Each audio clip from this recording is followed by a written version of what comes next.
approach to Pancytopenia.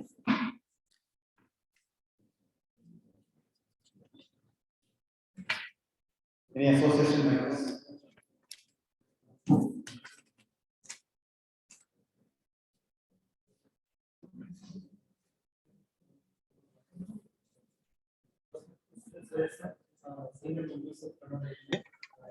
Dr. Chandran Nair, my dear friends. Association matter പ്രധാനമായിട്ടും പറയാനുള്ളത് നമ്മുടെ July 1-ാം തീയതി നമ്മൾ ഉദ്ദേശിക്കുന്ന ഡോക്ടേഴ്സ് ഡേ സെലിബ്രേഷൻ പറ്റിയിട്ടാണ്.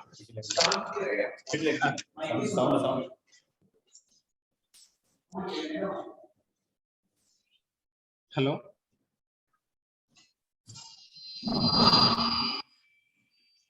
അസോസിയേഷൻ മാറ്ററിൽ പ്രധാനമായിട്ടും പറയാൻ ഉദ്ദേശിക്കുന്നത് ജൂലൈ 1-ാം തീയതിയുള്ള ഡോക്ടേഴ്സ് ഡേ സെലിബ്രേഷൻ ആണ്.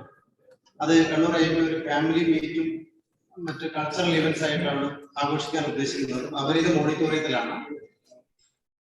അപ്പൊ നമ്മുടെ മെമ്പർമാരെല്ലാവരും വളരെ ആക്റ്റീവായിട്ട് അതിന്റെ പ്രാക്ടീസും കാര്യങ്ങളൊക്കെ തുടങ്ങിയിട്ടുണ്ട്.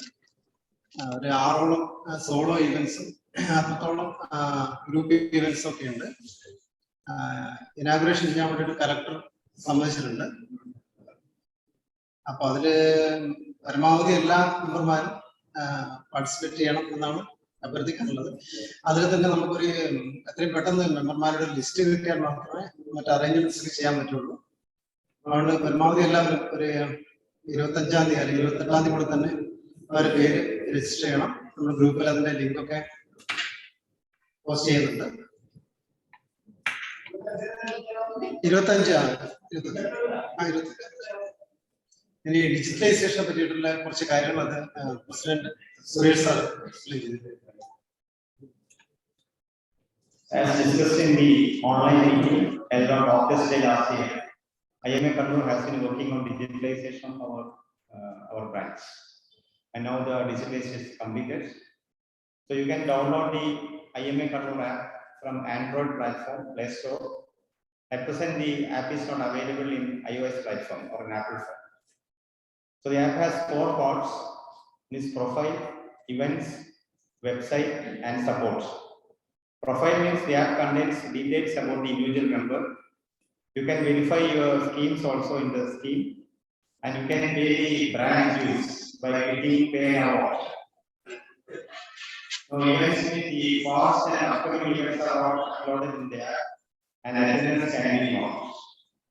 Now the website, the app is connected to the IMA Kannur website, state IMA through IMA Connect, and also central IMA through the link. To the advantages of the website connections, you can directly connect with IMA Connect and pay online the scheme, all the schemes. Then you can download a certificate also. Then support means for any doubt or query, you can contact the numbers written in the support, or you can type the doubts in the inquiry form and you can get the answer. That is the matter. That's all. Yes, continue.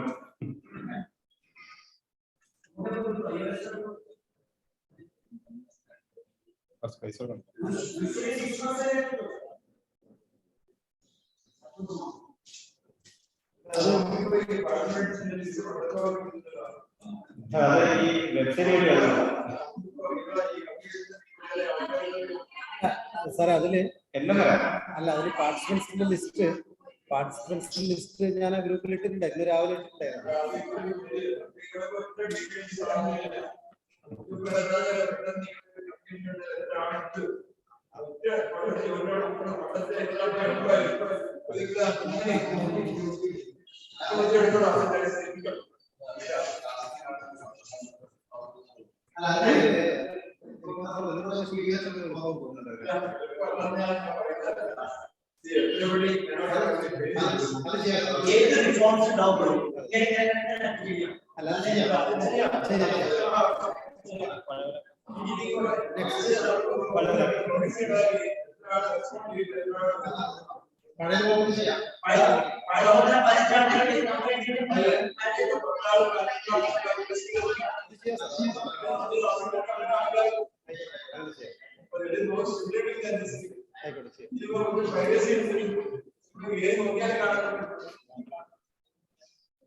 Next is introduction of the speaker. Dr. Chandran Nair is an alumni of Calicut Medical College, and he did his MD Internal Medicine from BD Medical College, Alappuzha, and he is also a diplomat of National Board Internal Medicine, and did his BM in Clinical Hematology from St. G.S. Medical College and King Edward Memorial Hospital, Mumbai, Maharashtra. And he did his fellowship in Hemato-Oncology and Blood and Bone Marrow Transplantation from Vancouver General Hospital, Canada. And currently he is working as professor and head Department of Clinical Hematology and Medical Oncology, Malabar Cancer Center, Thalassery. അടുത്ത സുഹൃത്താണ്, ഞങ്ങൾ continuous batchmates ആണ്. Malabar cancer സെന്ററിൽ എനിക്ക് തോന്നുന്നു അതിന്റെ തുടക്കം മുതൽ തന്നെയുള്ള ഏറ്റവും നല്ലൊരു അക്കാദമിഷ്യനാണ് ചന്ദ്രൻ Nair.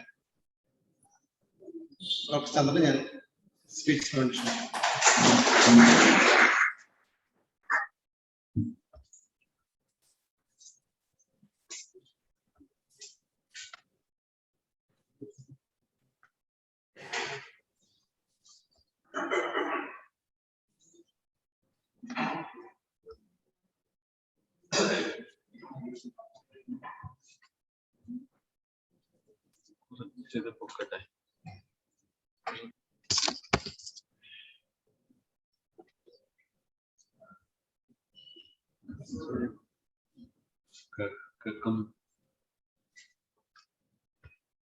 Very good evening to all.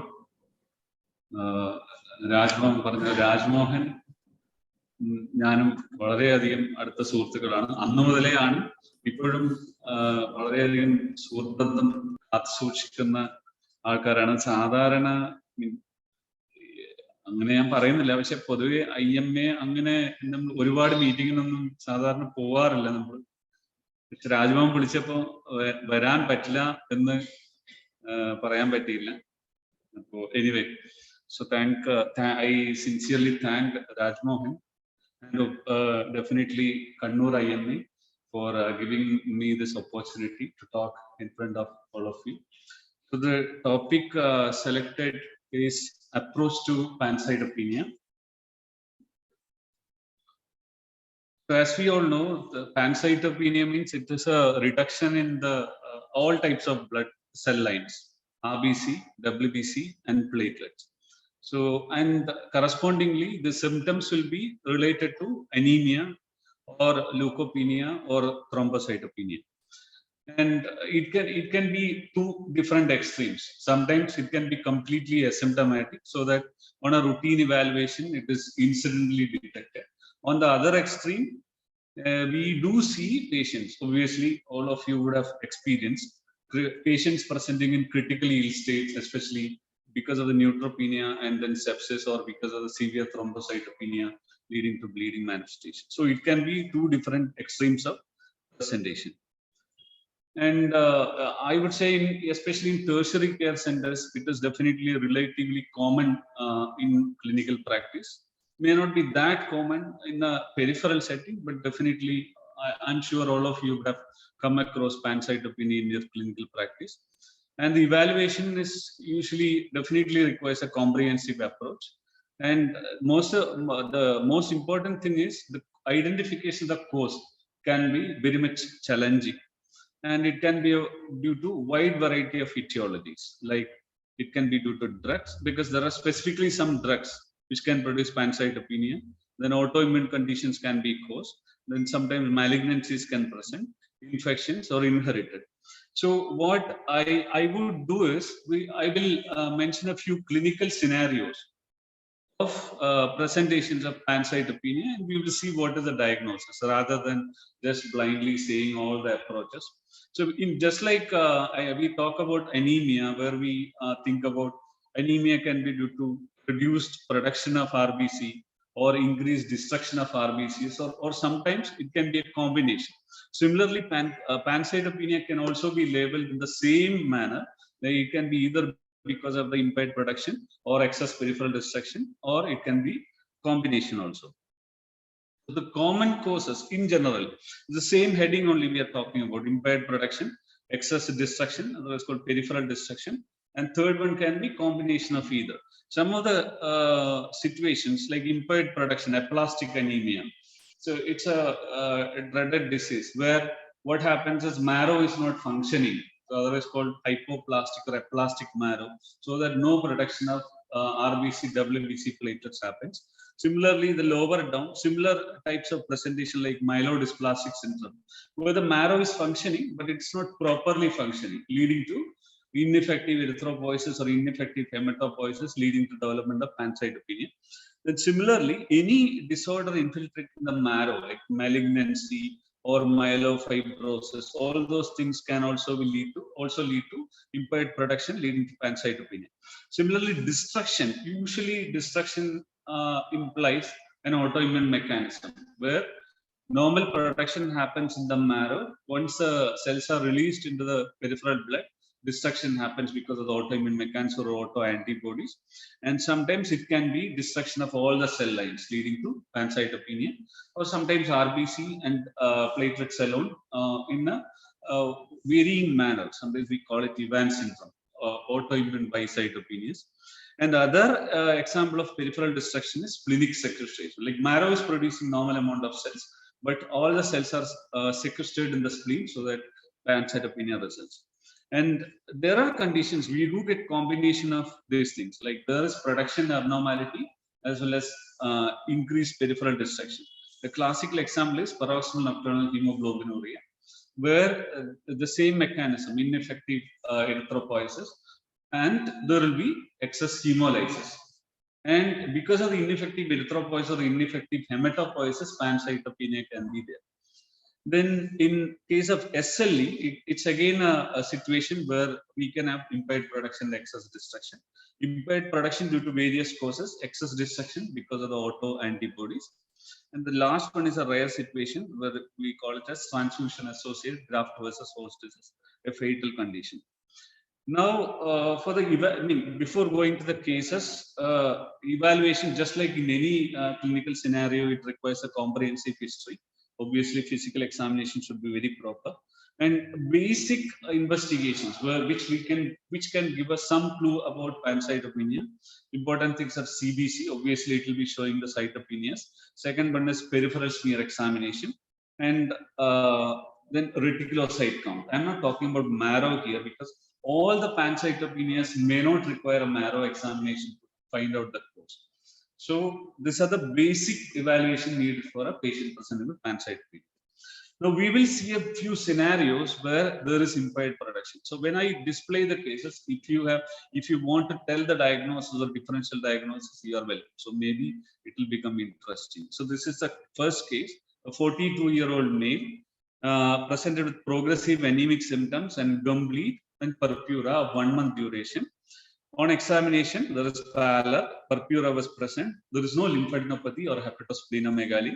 CBC showed a hemoglobin of 6, total count of 2000.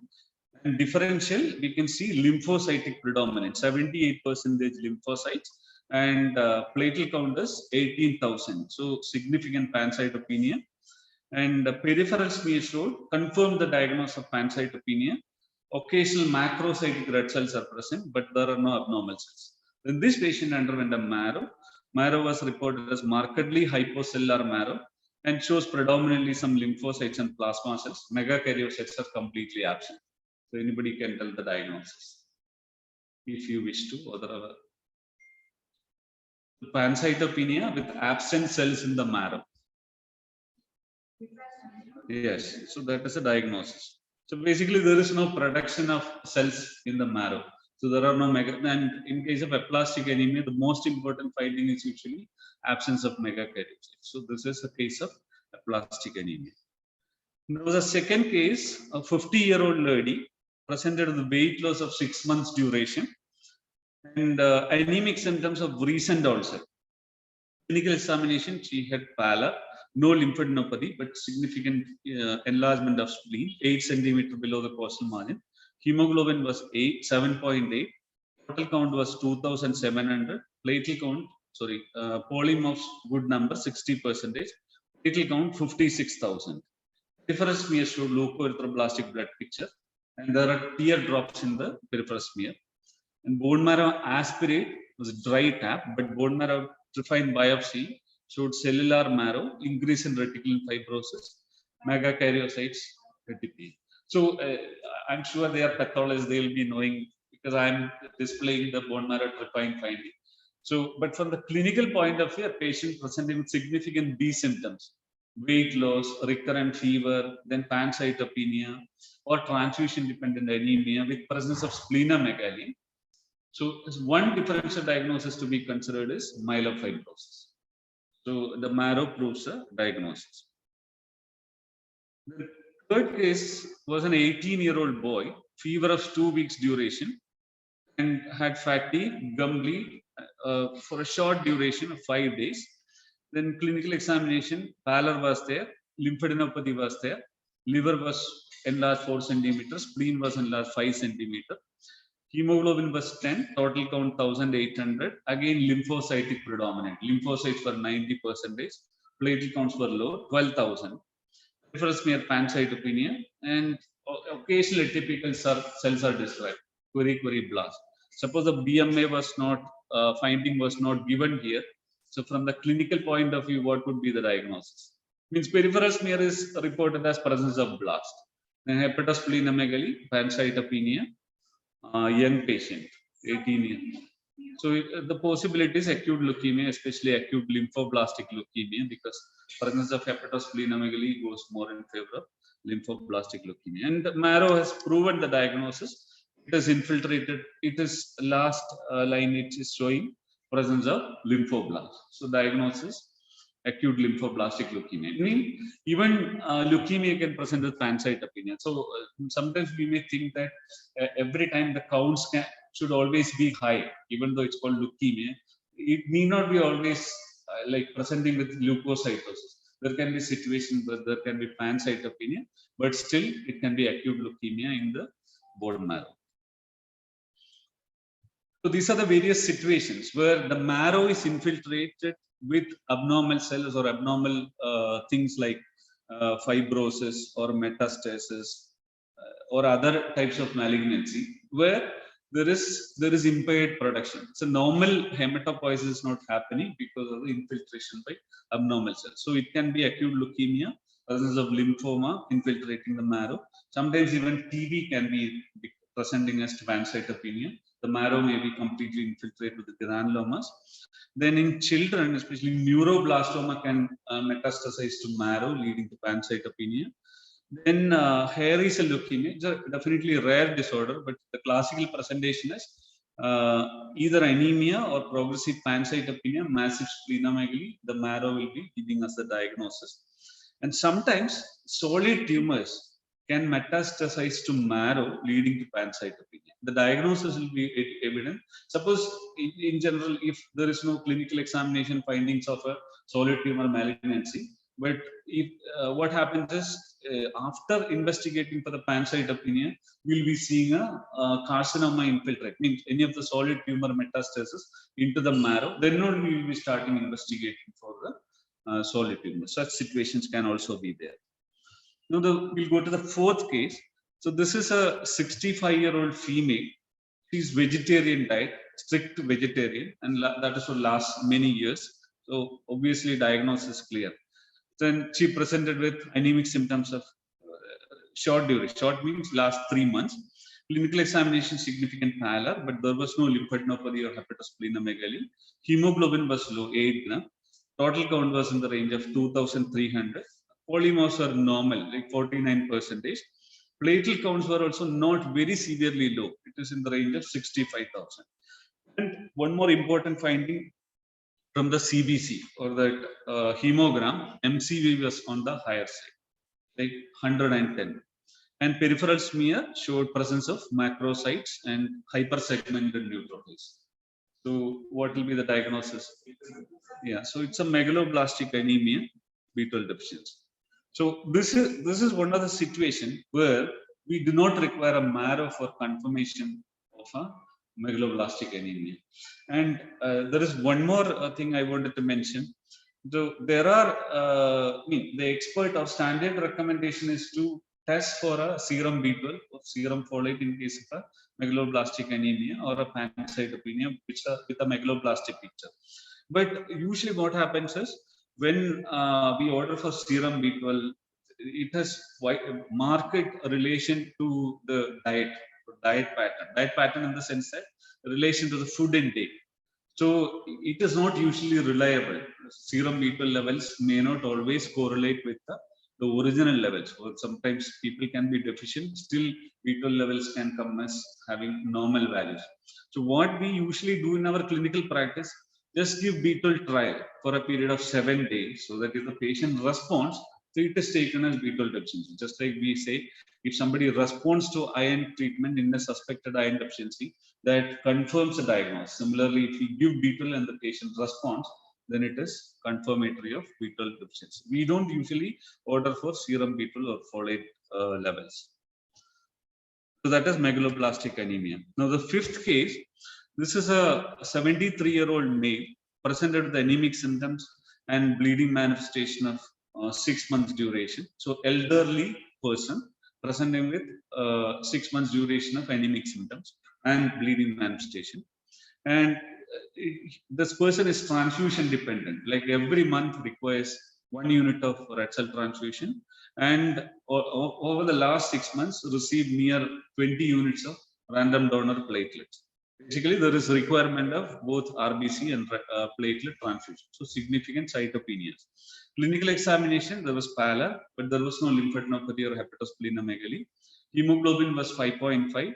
Total count was 3,100, with again lymphocyte predominant. ANC is definitely low because this is only 23% polymorphs, and platelet counts are also markedly low, 15,000. Peripheral smear is showing pancytopenia, and this is again pathological, pseudo-Pelger-Hewitt anomaly. So always we need not see that always. The point is, elderly person presenting with pancytopenia, then transfusion dependency. So the differential diagnosis to be considered are myeloid is basically dysplasia. Normal hematopoiesis is not happening. So one DD is always myelodysplastic syndrome. This can also be aplastic anemia. So the diagnosis will be, final diagnosis will be given from the marrow. So the marrow is showing dysplasia. There are all the cell lineages represented in the marrow, but it is showing significant dysplasia. So pathologists have vital role in most of the diagnosis of pancytopenia. So this is case of myelodysplastic syndrome. So those are the scenarios, a few scenarios where we classically see impaired production of hematopoietic cells. Now we talk about a situation in which there is excess peripheral destruction. So this is a 50-year-old male person.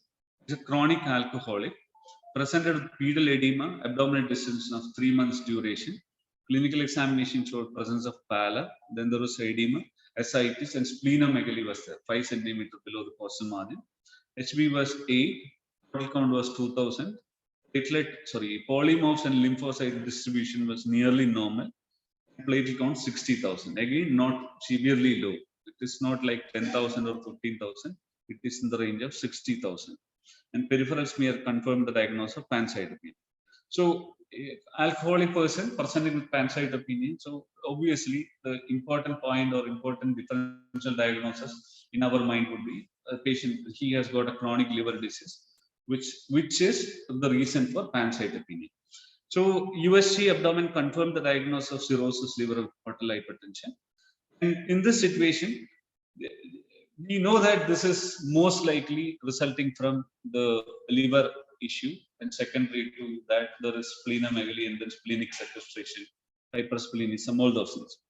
But is it okay that we can just conclude without doing the marrow? Is it or like in general, what people opinion on that? We got pancytopenia, there is chronic liver disease, so we are just telling that this is due to hypersplenism. But we are mentioning a lot of differential diagnosis. Already we have mentioned a lot of differential diagnosis. There are a few more differential diagnoses we can think about. So before committing that this is because of the hypersplenism or splenic sequestration, definitely we have to rule out other issues. Even there was one patient of ours, he was a retired headmaster. So initial diagnosis, he was a non-case of chronic liver disease, presented with pancytopenia, there was hypersplenism, all those features. But to our surprise, the marrow showed presence of acute leukemia. So that is also possible. So always it is important to confirm the marrow finding before committing that this is because of the hypersplenism. In this case, the marrow showed just normal marrow, cellular marrow. There is no infiltrated or abnormal pathology in the marrow. So that confirms diagnosis of hypersplenism. So those are situations where we have impaired production, excess peripheral discharge. Now the third scenario would be the combination of these two things. So this is a rare situation I'm describing. So not this one, the next one. So this is a 25-year-old lady presented with fatigue. We have a rheumatologist sitting here, so he will be more interested. So presented with the fatigue, joint pain and swelling and alopecia of 2 months duration. Clinical examination, she was having pallor, then classical small joint arthritis, presence of malar rash. There was no lymphadenopathy or hepatosplenomegaly. The CBC showed pancytopenia. Pancytopenia, like mainly anemia and thrombocytopenia. Total count was borderline low, 3,500 with 40% polymorphs. Peripheral smear was nothing specific, like it just showed normocytic, normochromic blood picture. And the marrow was also of normal study. But we have a young lady presented with multiple joint pains, malar rash. So obviously the diagnosis SLE or other types of autoimmune disorders, that spectrum. And to confirm that, so to confirm presence of an autoimmune phenomenon or autoimmune destruction of red cells or autoimmune destruction of hematopoietic cells, a DAT will be helpful. So direct antiglobulin test. So in this case, it was 3+ and it's marked highly positive. So that confirms the diagnosis. And I mean, obviously other tests have to be there for confirming diagnosis of SLE, but this is a clinical possibility is SLE. And in case of SLE, there are we are talking about combination of impaired production and excess destruction. So the excess destruction can be due to immune autoantibodies. Then drugs used to treat SLEs can lead to pancytopenia. Then obviously they're all immunosuppressed, either from the disease itself or because of the drugs used to treat SLE. So those infection can lead to pancytopenia. And sometimes these people can have splenomegaly leading to splenic sequestration. Then there are rare situations where we call macrophages are excessively active. So killing or eating all the cells in the marrow. So that situation is called macrophage activation syndrome. And rarely we can think of possibilities of secondary myelofibrosis. Primary myelofibrosis we have seen a few slides before. So SLE people can have development of secondary myelofibrosis leading to pancytopenia. So these are the various situations or causes in which SLE can produce pancytopenia.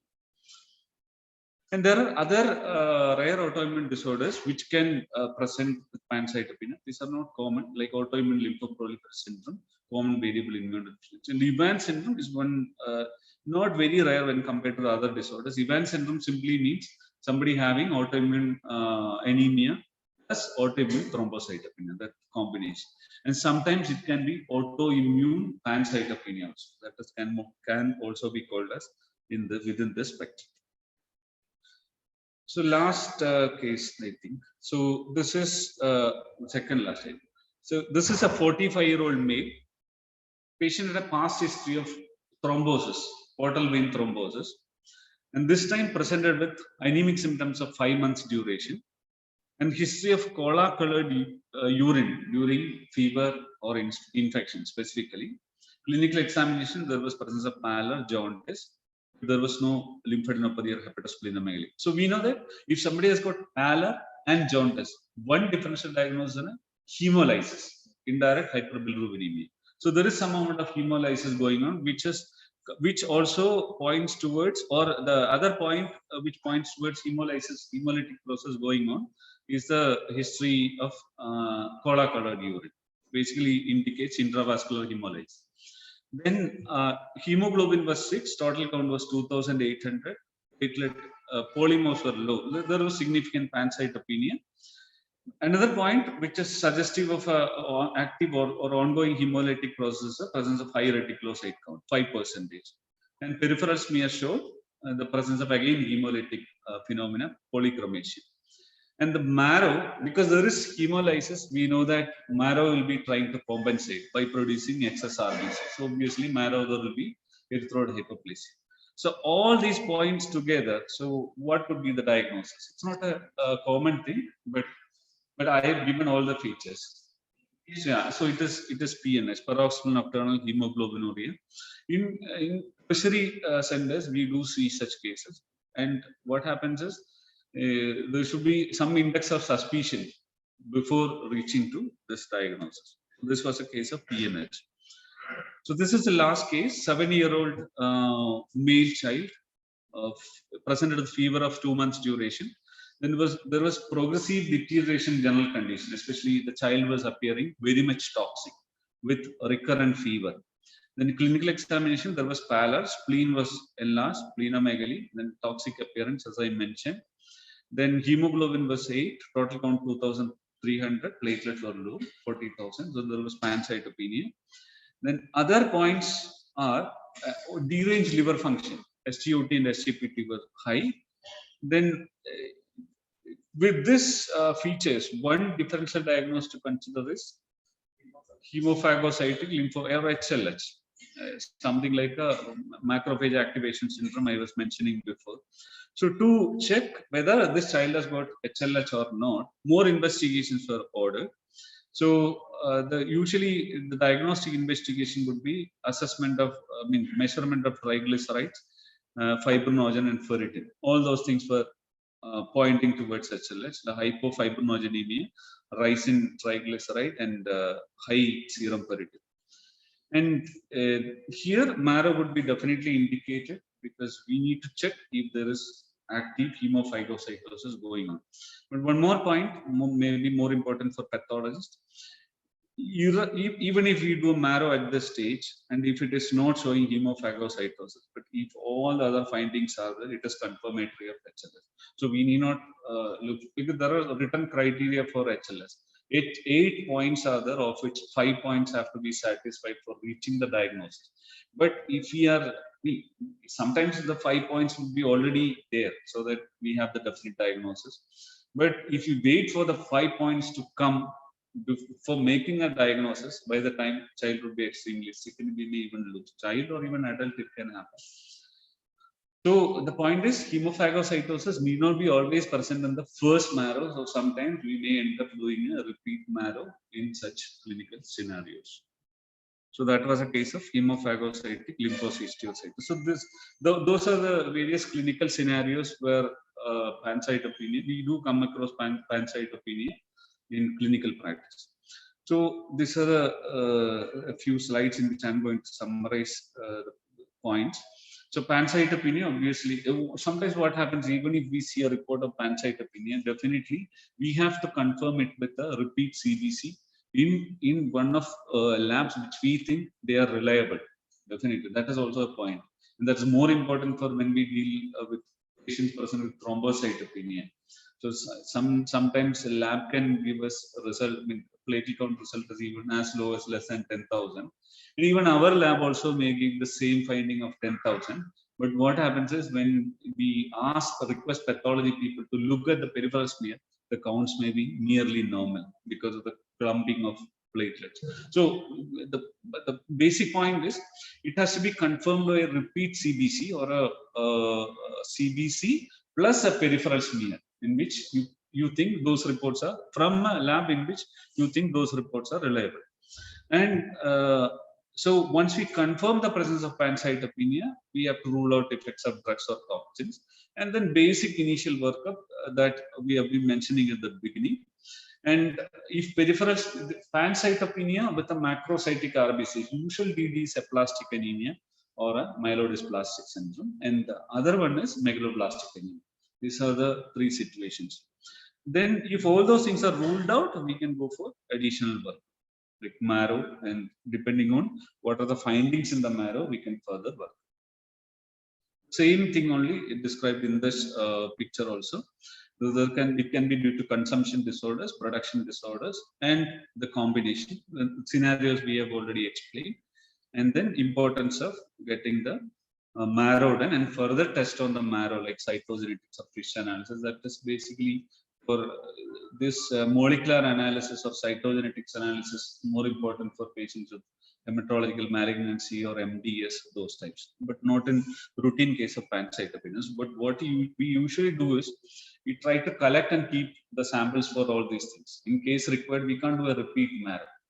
So that is one point I want to stress. Suppose somebody presents with pancytopenia, and if it was an MDS, and if somebody already underwent a marrow from outside, we will have to repeat a marrow from the treating center also, because we need information on cytogenetics, cytometry, or FISH. So those are some practical scenarios.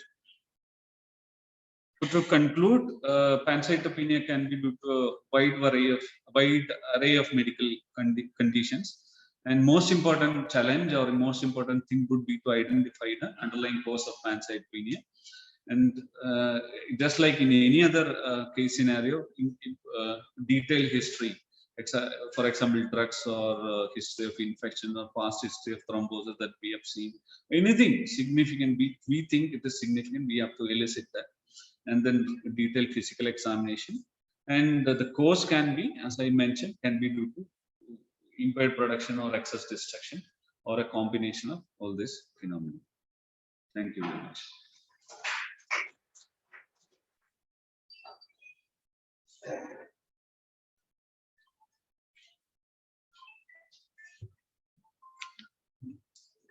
Thank you for the introduction and many information about pancytopenia.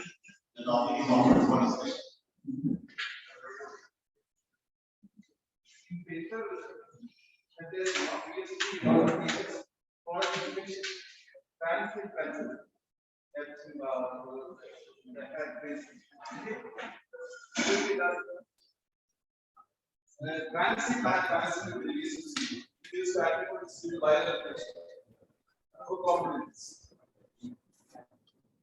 It is there, exact percentage is difficult, as you mentioned, it is there. Especially caused by the some bacterial infections and pancytopenia. But the degree of cytopenia are not usually very severe. So that we are like in a safe zone to keep the patient under follow-up. Like weekly or once in 2 weeks, CBC has to be repeated, and we should be asking for any specific significant symptoms. If no very worrying symptoms are not appearing, or if the cytopenia is not worsened, patient can be kept under follow-up. It can recover. Usually, infection-related or drug-related cytopenia tends to recover after 7 or 10 days. Once after a period of 14 days are over, they tend to.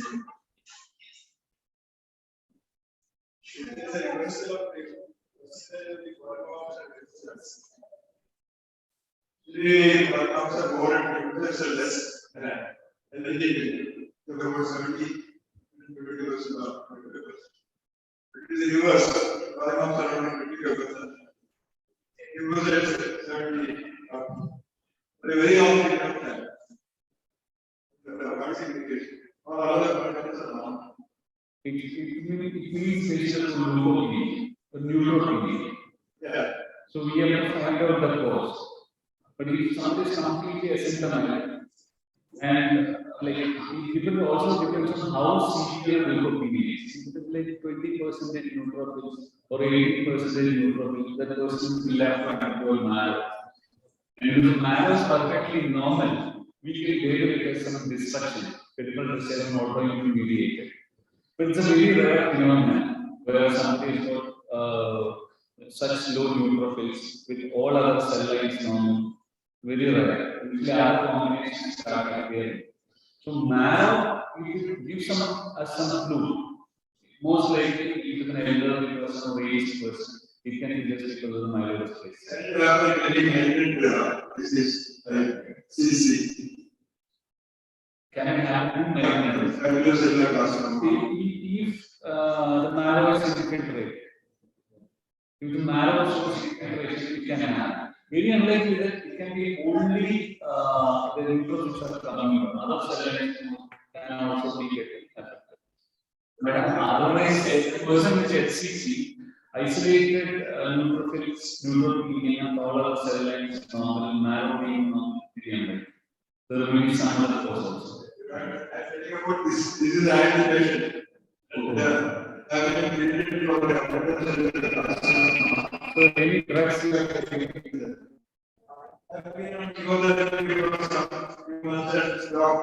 That is possible because there are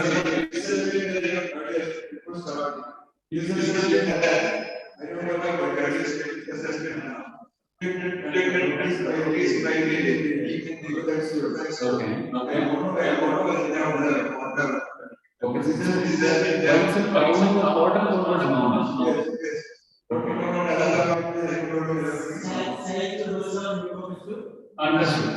Then there is one more possibility. There is something called monoclonal B-cell lymphocytosis, which is actually something like a precursor of CLL. So in such situations, you can do flow cytometry on your blood, so that you can see these lymphocytes are clonal or pre-malignant. Basically, this phenomenon, if those 75% lymphocytes are pre-malignant or malignant, this monoclonal B-cell lymphocytosis means it is a precursor of CLL. And the criteria threshold is like if somebody has got an absolute value of 5,000 or more of this monoclonal cells, then you will be labeled as CLL. Below 5,000, you will be called as MBCL. So one possibility to consider is that. So we should be running a flow cytometry to check whether all these lymphocytes are clonal. Every year. Yeah.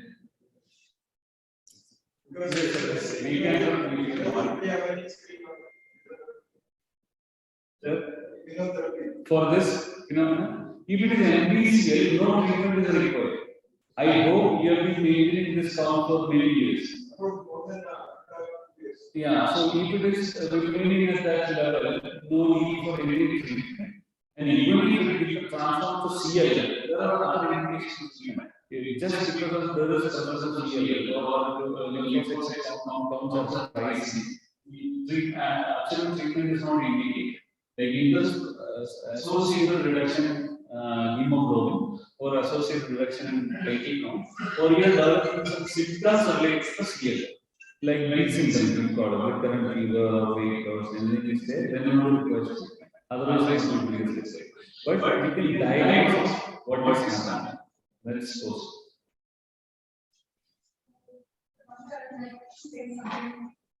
We pathologists get a lot of cases of pancytopenia.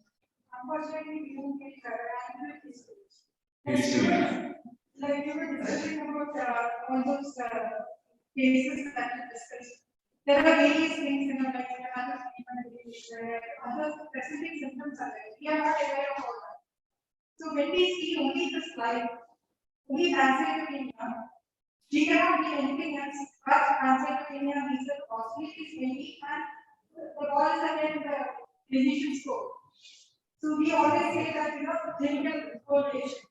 So how important this clinical data is, that is very most likely to get a proper feedback regarding what the patient is going through or what the clinical findings are. So I was just thinking because it's a problem that we all face, all pathologists are facing. So basically the point is clinico-pathological correlation. But what is Madam is mentioning clinico-pathological dissociation. It is very important. Yes. It's very So it is, yeah, basically. It's like when we say pancytopenia, it's one of the exclusion. Yes, You have to yes. exclude each disease. So all the clinicians will be usually the maximum. Actually, this only people can supply just a prescription like paper.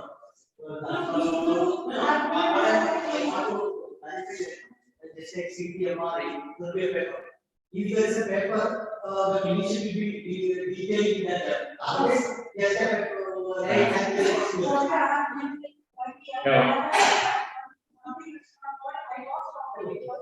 I just printed the whole thing and I listed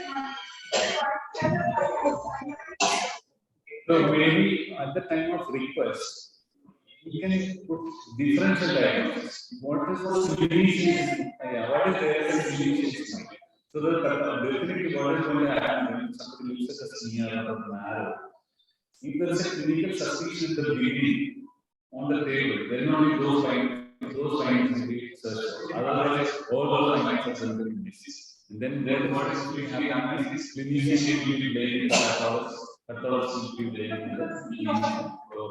what experience regarding the role of AI, artificial intelligence, in detecting such a set of issues?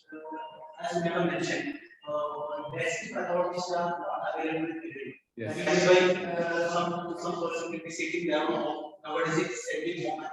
So already only technology AI detecting this type of pathological anomalies. I have an answer for that. Maybe but still, whatever extent AI or technology is important. We will be helping them to detect minor things like electron microscope or minor things they can detect. But AI, I think human in the situations, there is a limit for AI.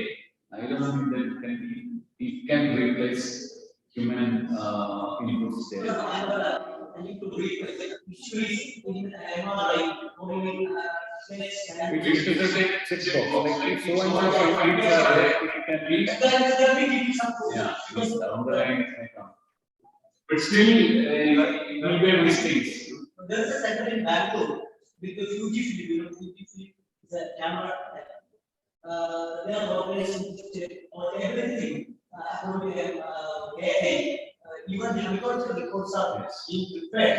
But somebody should have to supervise. On the salary, now the 2% again. And another maybe the other extreme would be instead of getting a 2 or 3 degrees, we may be ending up in multiple diagnosis. So that finally there's a lot of clinician to sort it out. That can also happen. It can be a combination of clinical clinicians, pathologists, all those systems.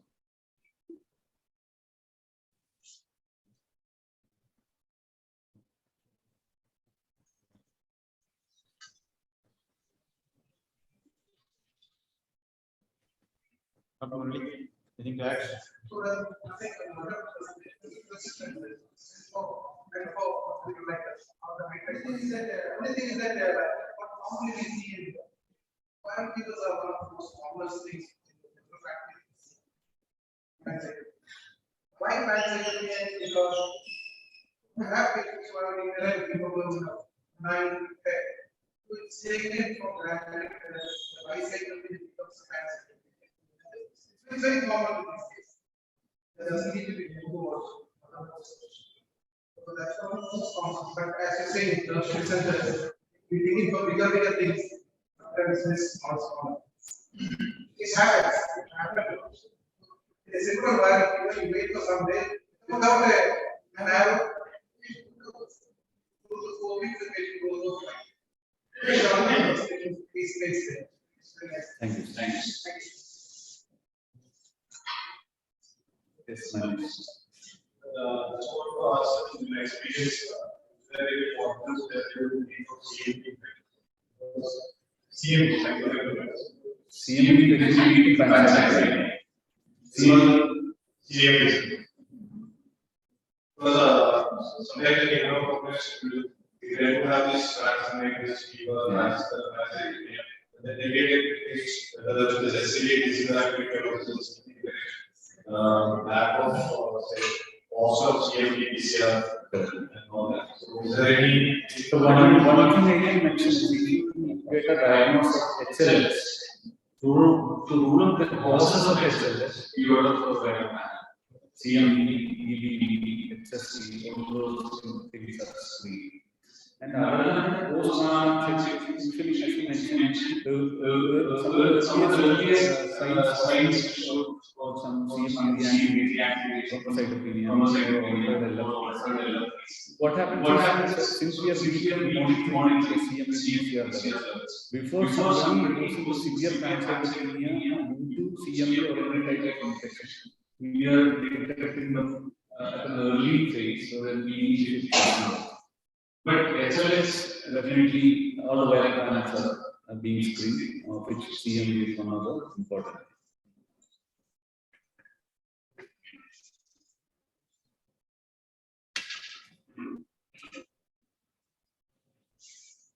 Any more doubts?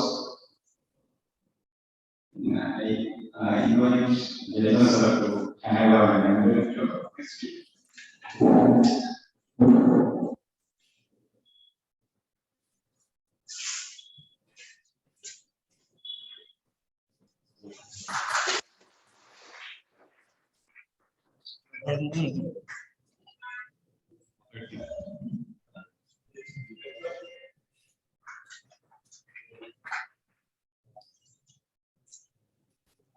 Next is word of thanks.